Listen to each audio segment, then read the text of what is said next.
How's it going, everyone? Welcome back to another episode of the Shawn and Matt Show. My name is Matt, that is Shawn, and welcome to our show. Shawn, in today's episode, we're going to be talking about the pandemic buyer's remorse, which is all too real. We're going to be talking about buying a condo, wait for it, on a super yacht. And we're going to be talking about the final walkthrough and some personal issues that have come up at final walkthroughs recently and what you can do to avoid any final walkthrough pitfalls. Shawn, let's get it started with a lot of people have bought houses in the past year and a half. I don't know if the pandemic is still going on or if it's stopped. Quite frankly, I don't care to discuss that. But what I do care to discuss is that a lot of people bought properties during 2020 and early 2021 emotionally. It was almost like they were forced. They had to flee. Literally, the adjective, if it's an adjective, was flee. They are fleeing the city like there's, something wrong with the city. And now employers are saying, guess what? If you're lucky enough to still have a job, employers are saying, yeah, we need you to come back in. And so now we're starting to see from a Realtor.com article, a side effect of the vid is pandemic home buying remorse. Shawn, there's actually a local Northern Virginia example in this article. Have you started to see any sort of buyer's remorse on your end? Personally, no, but I know it's coming. A lot of people bought emotionally. I mean, this was a very emotional time for everybody. It was something that we have never seen before. And to be locked in your living space for basically a year and working from that and doing everything from that one single living space. I was talking to somebody this morning about he moved, but he didn't move out further.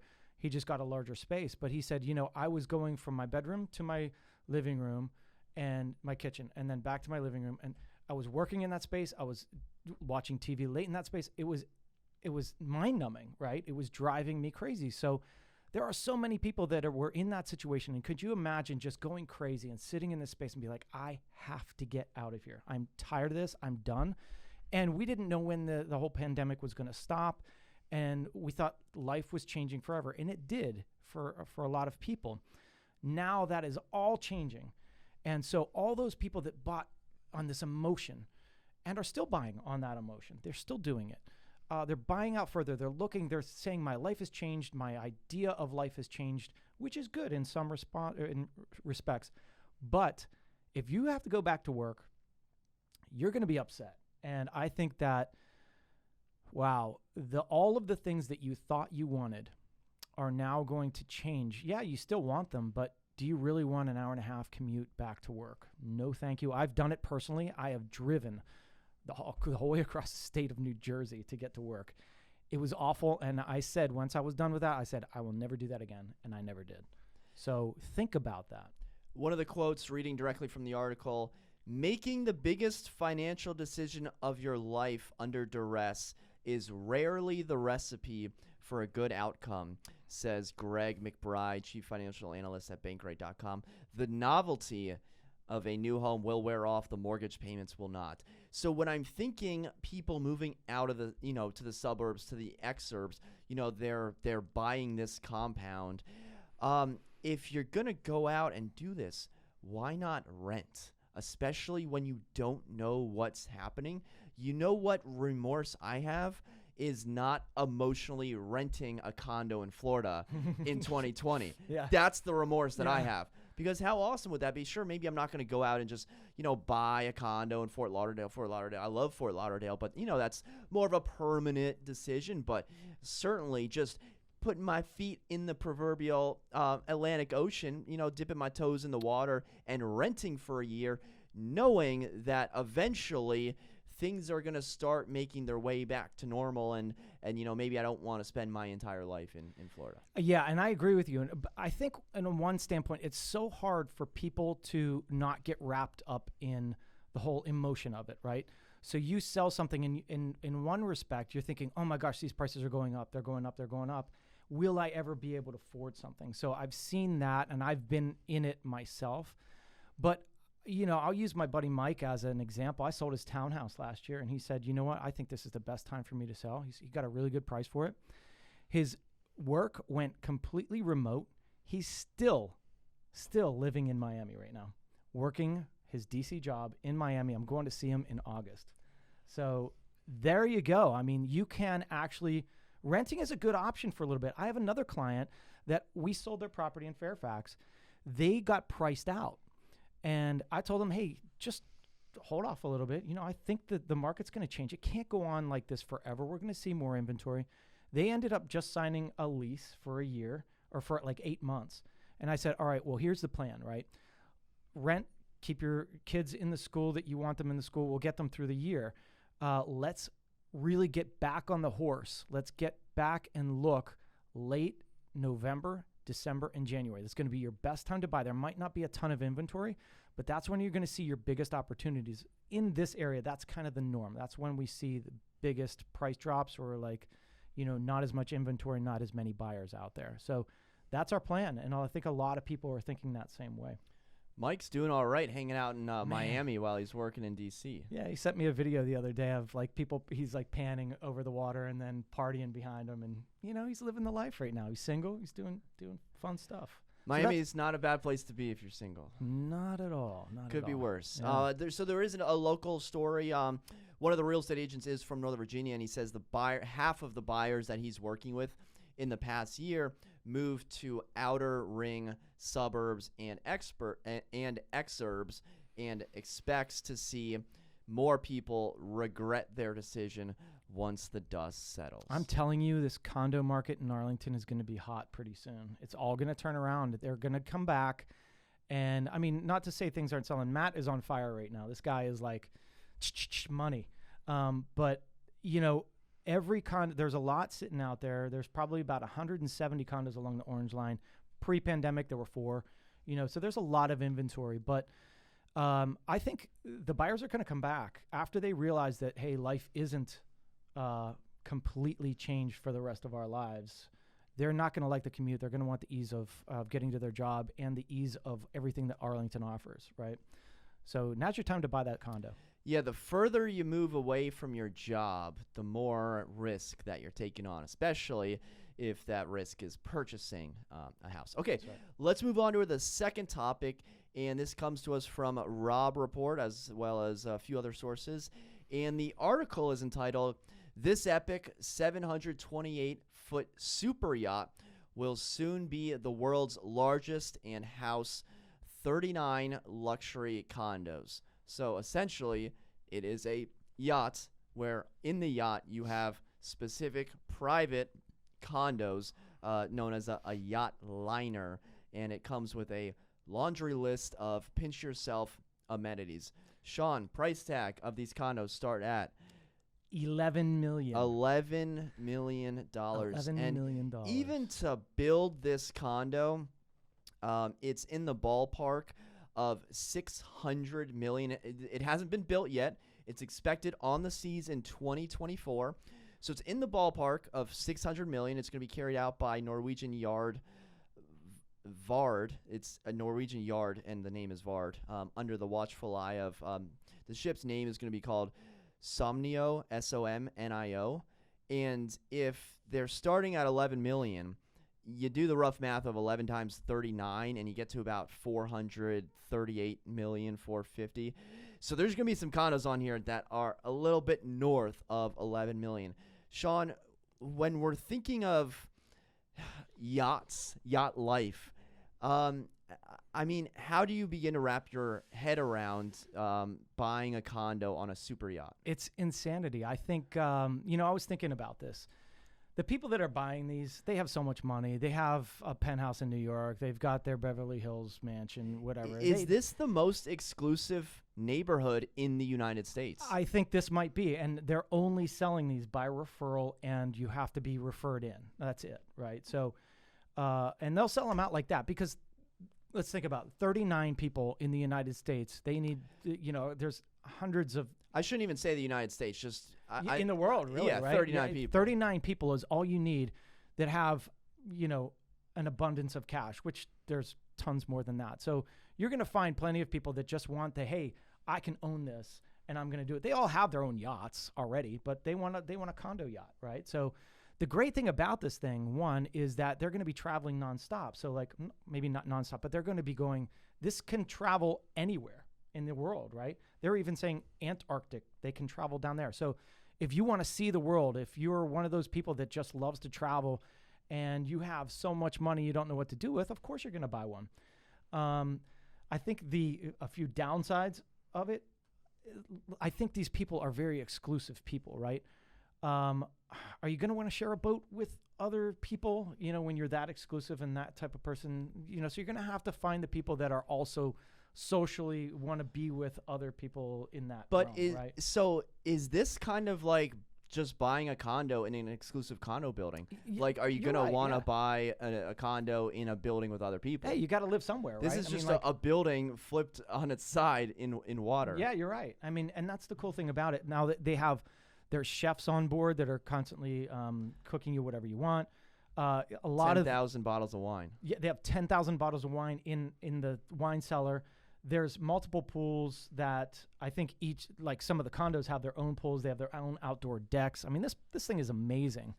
I'd love to see a floor plan of some of these units. I know I'd probably need an invitation to even start that conversation. And every one is customizable, so you can customize it any way that you want.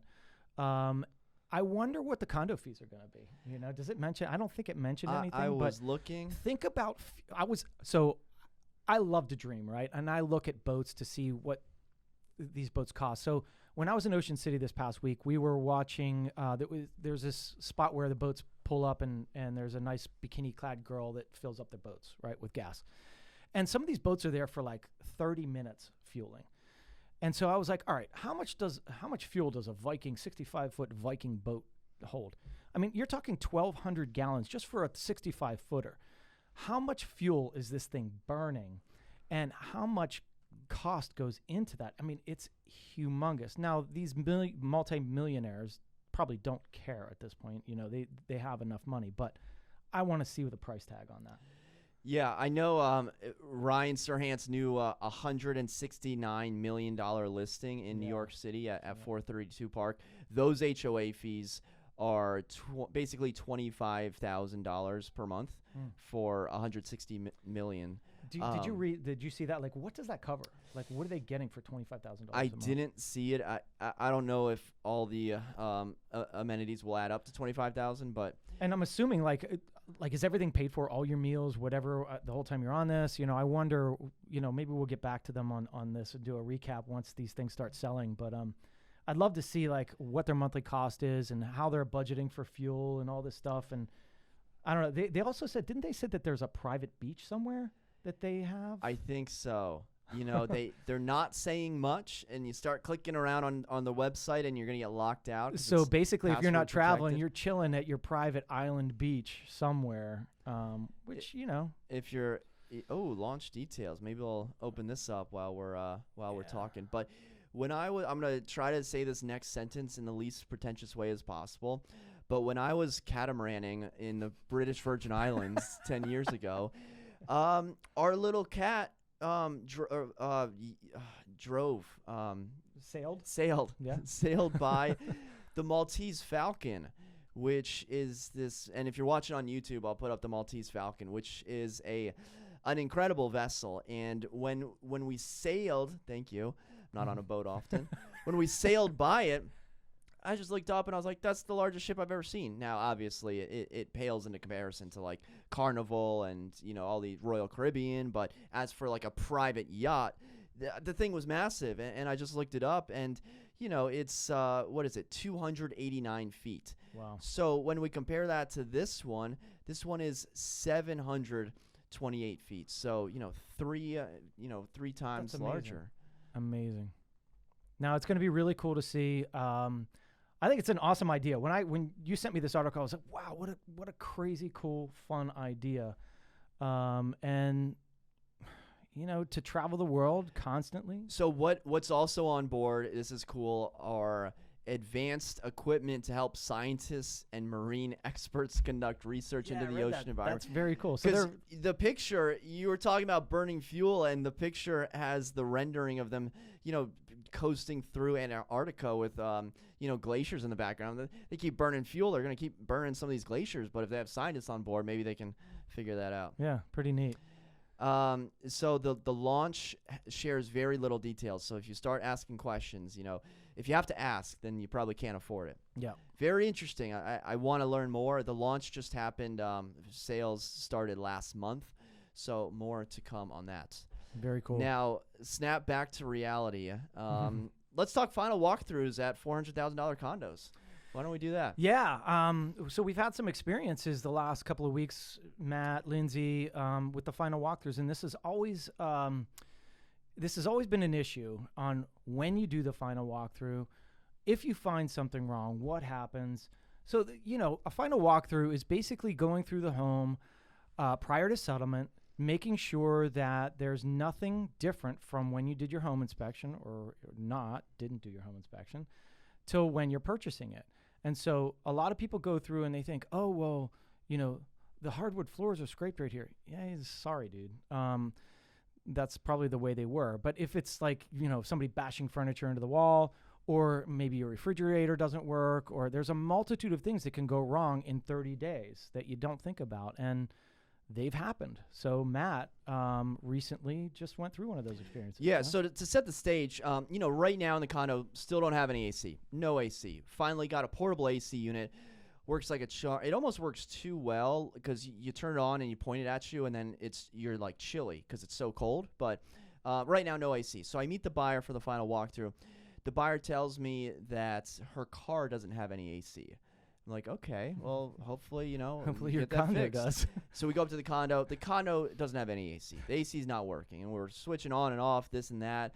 And finally, we get the engineer to come up, and I'm calling the agent. I wouldn't say frantically, but I would say I was concerned. I would say we're doing a final walkthrough, and this original HVAC unit that is now 12, 13 years old is not working. During the home inspection, we saw it was at the end of its useful life.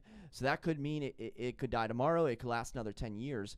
But if you're telling me that there's no AC at the final walkthrough, that's a problem. So we get the engineer up there. And what he did was he went to the circuit board, flipped off the switch, flipped it back on. I know that sounds so rudimentary and elementary, but I think they have a certain system there that, once a year they do something to the HVACs. And no one had been living there for a year, so no one had done that. But we were one switch away from, asking for a $5,000 credit the day of close, an hour before closing. Right. And what do you do in that instance? So Lindsay had a separate example this week where she went through and the refrigerator was no longer working. And so these things can happen, and they happen often. What happens if there's a water leak or the roof is leaking or whatever? I mean, there's so many things that can happen. And so that's why it's important to do it. And when do you do it? So the problem is I like to try to do the walkthrough right before settlement so that we know of anything that went wrong. We give it as much time right up to settlement so that if something goes wrong in the next 24 hours, we know, right? But then there's the other side of things. Well, should we do it a couple days earlier so that if there is something wrong, we have time to figure it out? Because if it's the day of settlement or even, the day before settlement, and you find something that's wrong, like a refrigerator's wrong, and you need $1,000 or you want the seller to replace it, how are you going to do that the day of settlement? You can't put a credit on the settlement statement because that has to then go back to the lender, and you're going to have to delay settlement. So these issues come up a lot. So I was talking to Matt, and I said, well, maybe we start doing something like, an agent walkthrough prior to the final walkthrough and just make sure that everything's working, right? We run over to the house, just do a quick, 15-minute run through to make sure all the appliances are working and that stuff. And then we go with our client the day of or the day before to do the final walkthrough. I don't know what the answer is because do you really want to blow up settlement? These things can get very sticky. And, the seller might be like, I'm not doing it. And, so how do you get the credit? How do you make everybody happy? Yeah, I think you nailed it with the optimal way to do the walkthrough.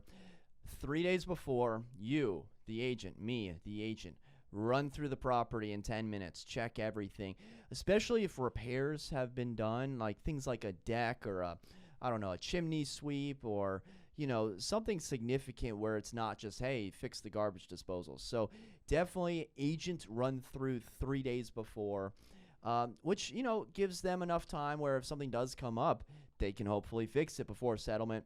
And then, of course, you do want to do that final walkthrough the day of settlement, as close to settlement before, because, I think we had a tornado touchdown, a month ago. Like, crazy things can happen, between the time you put the offer in to the time that the home inspection happens to the time you do the final walkthrough to the time that settlement occurs. So, I think, 3 days before settlement, you can do a final walkthrough. You got to take advantage of that. And, especially if there are repairs, stop by 3 days before and then stop by again the day of. Yeah, because once you find out that there's something wrong, you cannot just, hey, here's a check or here's money. I mean, it's illegal, right? You have to show anything that happens, any transfer between buyer and seller has to be on that final settlement statement. So if you're not doing it that way, then it's probably illegal or, I've heard of many instances, but how else do you resolve it? You could say on that final walkthrough, and this is Virginia we're talking about, on that final walkthrough, you could say, seller to remedy these items post-settlement. How do you get them to do that? Well, you have a signed contract, then you have a signed walkthrough that says that they're going to do that. Another way to do it is hold escrow money. But if you hold escrow money, it has to show on the settlement statement, then has to be pushed back to the lender again. So that causes a whole nother other issue. So do you just hope that the seller is going to do these repairs, or do you delay settlement? That's the question. So yeah, I think the issue for me is, like, if something's not right, you got to throw a fit. Like, my buyer, she didn't really speak up. I was like, hey, this isn't right. Like, we need to sit here in this hot condo for 10 minutes until I feel cold air. Like, you got to say something, because that's the chance. Because if I don't say anything, my buyer's like, okay, yeah, let's go to settlement. She moves in, she's not going to have AC. Now, sure, it ended up being a quick fix, but she's going to start telling her friends, and her friends are going to be like, your agent is an idiot. Why did you do the final walkthrough if he's not going to say anything? So it's going to be inconvenient. It's going to be a hassle. Settlement may get delayed. But if something is not right, you have to speak up. Absolutely. And there's been plenty of times the day after you get a call and you're like, hey, this doesn't work. Let me ask you this. When you do the final walkthrough and there's trash, like debris, and not maybe like a bag of trash, but like a chair and a side table and a lamp and enough things where it's like, okay, this is more than like me grabbing a few items. This is like, half of a home office, like maybe like 10 pieces of what do you do there when the seller has just blatantly left their trash in the property? I would call the agent directly. I'm going to be like, hey, Matt, there's still stuff in here. Can you run over in the next couple of minutes? I'll leave the key in the box. Just run over and start grabbing stuff out of there, because it's not exactly how we want it. Put pressure on the other agent to do it, right? Because they want the deal to close. If the seller's not going to do it, I mean, if you called me and you were like, hey, Shawn, this place is like, honestly, like one of the recent transactions, it wasn't the cleanest, and, I'm always like, well, I'll have my cleaner come over and clean it, that kind of thing. I always try to have a remedy for something, have preparation in my mind of, all right, how can I get around this so that everybody's happy and we'll still go to closing? So if an agent's calling me and saying, hey, Shawn, there's still stuff in here, I'm getting my truck and I'm going over and I'm pulling it out. And that's just me. But there's a lot of agents that won't do that. But I think communication is key, right? Call the agent. Yeah. What are you doing? Love it. Well, I'm gonna reach out to you on this next transaction that I'm working on when this happens. It's so funny how you immediately know like some issues that are gonna come up. Yeah. You just know. Like you just know. Yeah. Yep.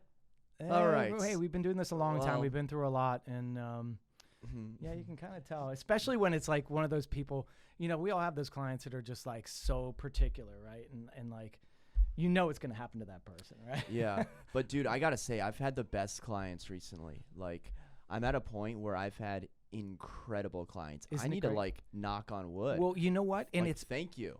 And truthfully, and this, I was saying this to somebody this morning, it's how you present yourself, and you're attracting certain people to yourself, right? Look at this guy. He dresses well. He's put together. He looks good, but he's he's professional, and he's going to attract people with his personality, and me likewise. And, you know, a lot of people say, like, we put out videos for each one of our listings, and mine are pretty crazy, and Matt's can be pretty crazy as well. And so sometimes you think, oh, is this a little too over the top? But if people don't get it, I don't really care, because I'm attracting a certain person, right? And if you don't get it, I don't get you. You know what I mean? That's the kind of thing. Yeah. So I think it speaks well for you. You're attracting the right people. And when I say like good clients, I don't mean easy clients. I don't necessarily mean like easy transactions. What I mean is that when there are issues, or when there are negotiations, or when something does hit the fan, you're like, oh man, Matt, okay, what do we do here? Right. Let me know. Give me a couple options and let's work this through. It's like we're on the same team and we're working together, as opposed to, oh my gosh, everything is terrible, like we need to back out, or oh my gosh, like you gave me wrong advice. It's like we're a team, and I really enjoy There's that. always a solution, and hopefully that solution is easy, but it's all about communication. If you've got a delay, you've got a delay. It's not going to kill anybody unless the truck is sitting out with your furniture in it. You know, that can be a little bit difficult, but hey, we've been through some horror stories, and we've been through some things that we thought were going to be impossible that we got through. So, well, if you think Shawn should share some of his horror stories, definitely drop a comment in the comment section below, and maybe if there's enough comments, we'll have another episode like. I was going to start doing those horror stories, yeah. So I think we should start doing them anyways. Yeah. Cool. All right, guys. Thank you so much for watching. Until next time, we'll see you then. Take care.